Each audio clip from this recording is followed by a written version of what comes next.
અને પાટણના હારીજ નગરપાલિકાના અણઘડ વહીવટથી પ્રજા પરેશાન થઈ છે। સ્વાગત ફરિયાદ કાર્યક્રમમાં સ્થાનિકોએ રામધૂન બોલાવી વિરોધ નોંધાવ્યો। રહીશોએ કચેરીના કેમ્પસમાં જ અધિકારીઓની સામે પ્રદર્શન કર્યું। રસ્તા પાણી સહિતની સમસ્યાને લઈને સ્થાનિકોમાં રોષ જોવા મળ્યો તો પાયાની સુવિધાઓનું કાયમી નિરાકરણ લાવવા માટે લોકોએ માંગ પણ કરી છે। રહીશોએ કચેરીમાં જ વિરોધ પ્રદર્શન કર્યું। સ્વાગત ફરિયાદ કાર્યક્રમ કે જ્યાં સ્થાનિકોએ રામધૂન બોલાવી વિરોધ નોંધાવ્યો છે। રહીશોએ કચેરીના કેમ્પસમાં જ અધિકારીઓની સામે પ્રદર્શન કર્યું। રસ્તા પાણી સહિતની પ્રાથમિક સુવિધા સમસ્યાને લઈને સ્થાનિકોમાં રોષ જોવા મળ્યો।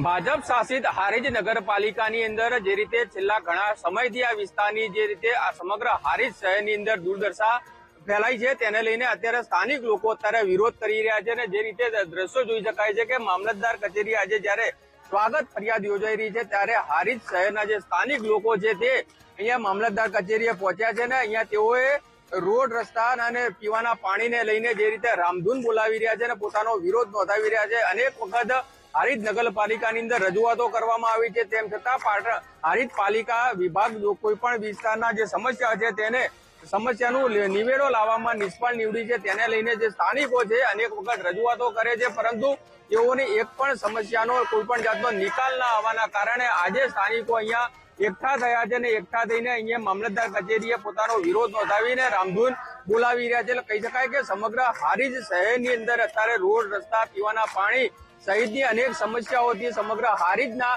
લોકો પીડાઈ રહ્યા છે। અનેક વખત રજૂઆતો કરવામાં આવી છે તેમ છતાં કોઈ પણ સમસ્યાનો ઉકેલ ન આવવાના કારણે આજે સ્થાનિક લોકો અહીંયા એકત્રિત થઈ ગયા છે અને લોકો પોતાનો વિરોધ નોંધાવી રહ્યા છે। અને બીજી બાજુ મામલતદાર કચેરી અત્યારે જે રીતે સ્વાગત ફરિયાદ યોજાઈ રહી છે પરમિશનો માંગી તેમ છતાં પોલીસ દ્વારા તેઓને દબાવવામાં આવે છે તેઓ પણ આક્ષેપ સ્થાનિકો કરી રહ્યા છે। એટલે કહી શકાય કે પોતાની સ્થાનિક સમસ્યાઓને લઈને હારીજ નગરપાલિકા વિરુદ્ધ અત્યારે લોકો ભેગા થયા છે અને સત્વરે પોતાની સમસ્યાનો અંત નહીં આવે તો ગાંધીજીના માર્ગે આંદોલનની ચીમકી ઉચ્ચારી રહ્યા છે। ભરત પ્રજાપતિ, વીટીવી ન્યૂઝ, પાટણ।